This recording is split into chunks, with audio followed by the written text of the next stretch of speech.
के क्रम में हम इस प्रश्न का जवाब भी जानेंगे, लेकिन इससे पहले हम आपको बताना चाहेंगे कि एक शिक्षक पूरे समाज को बदल सकता है। एक शिक्षक आपके बच्चों को पढ़ाता है, वो बच्चों का दिमाग और चरित्र बदल देता है। आपके ज्ञान से, अपने ज्ञान से देश का भविष्य गढ़ता है। वहीं एक नेता पॉलिटिकल सिस्टम के लिए जरूरी होता है, वो देश को चलाने वाली नीति बनाता है। शिक्षक का योग्य होना अनिवार्य है, मगर नेता के लिए योग्यता की अनिवार्यता नहीं। यही नेता नीति बनाते हैं, अपनी सैलरी बढ़ा लेते हैं, लेकिन देश का भविष्य गढ़ने वाला शिक्षक वेतन बढ़ाने वाले सरकारी आदेश की प्रतीक्षा में प्रदर्शन करता रह जाता है। मित्रों, एग्जैक्टली यही हुआ ओडिशा में, जहां सैलरी बढ़ाने की मांग कर रहे शिक्षक प्रदर्शन करते रह गए। उनको आश्वस्त करते जो विधायक विधानसभा के अंदर गए, उन्होंने सर्वदलीय सहमति से खुद अपनी ही सैलरी 3 गुना बढ़वा ली।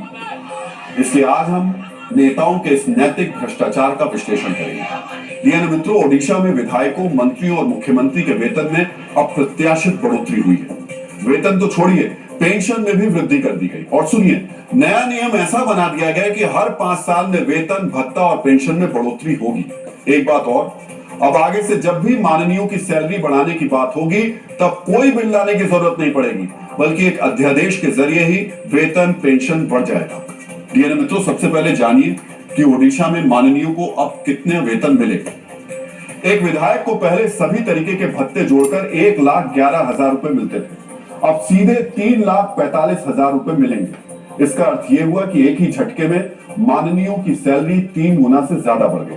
मुख्यमंत्री को अब हर महीने 3,68,000 रुपए मिलेंगे। विधानसभा के अध्यक्ष को भी अब 3,68,000 रुपए मिलेंगे। उप मुख्यमंत्री और नेता प्रतिपक्ष को 3,62,000 रुपए और मंत्री को 3,56,000 रुपए मिलेंगे। इसके अलावा पूर्व विधायकों की पेंशन बढ़कर भी 1,17,000 रुपए हो गई।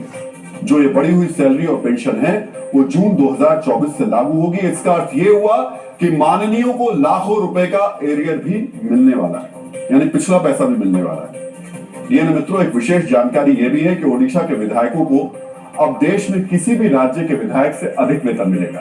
ध्यान से सुनिएगा, जो ओडिशा देश का 8वां सबसे गरीब राज्य है, देश का 8वां सबसे गरीब राज्य, वहां के विधायकों की सैलरी देश के बाकी किसी भी राज्य के विधायक से ज्यादा होगी। और मजे की बात सुनिए, वैसे तो हर मामले में आरोप प्रत्यारोप, एक दूसरे के सामने खड़े होने वाले, सियासत करने वाले, सियासी बयानबाजी करने वाले पक्ष और विपक्ष इस मामले पर बिल्कुल एक दूसरे के साथ है।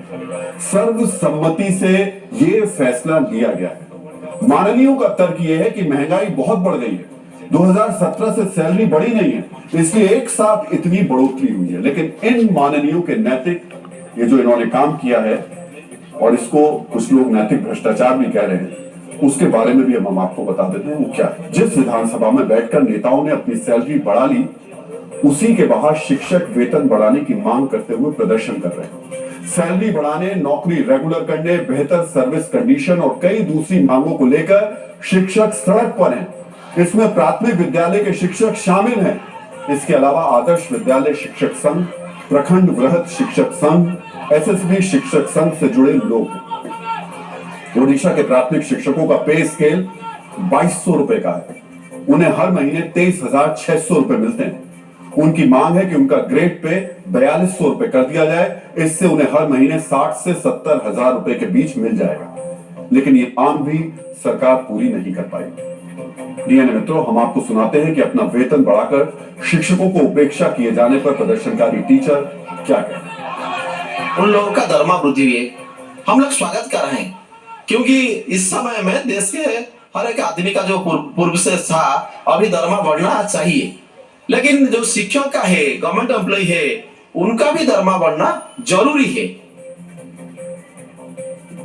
मित्रों, आपने सुना, ये एक शिक्षक थे जिन्होंने संतुलित बातें कही। इसलिए कहते हैं कि शिक्षक समाज की नींव बनाते हैं। नेता उस नींव पर खड़े होते हैं, और जब खड़े हो जाते हैं तो वो किस तरह जड़ को भूल जाते हैं, इसका प्रत्यक्ष प्रमाण है।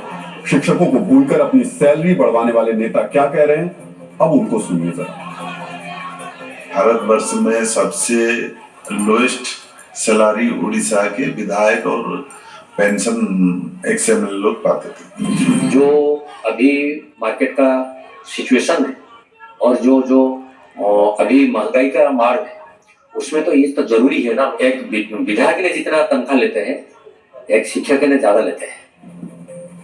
अब इसमें जो सबसे ज्यादा ध्यान देने वाली बात है वो ये है कि पार्टी कोई भी हो लेकिन सुर बिल्कुल सेम, सुर बिल्कुल एक है।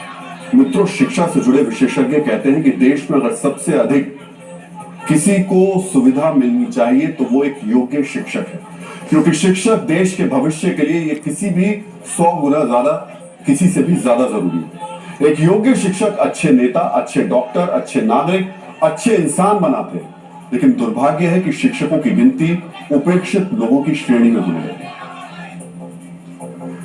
मित्रों, अब हम उस ग्लोबल खबर का विश्लेषण करेंगे जो अमेरिका और यूरोप में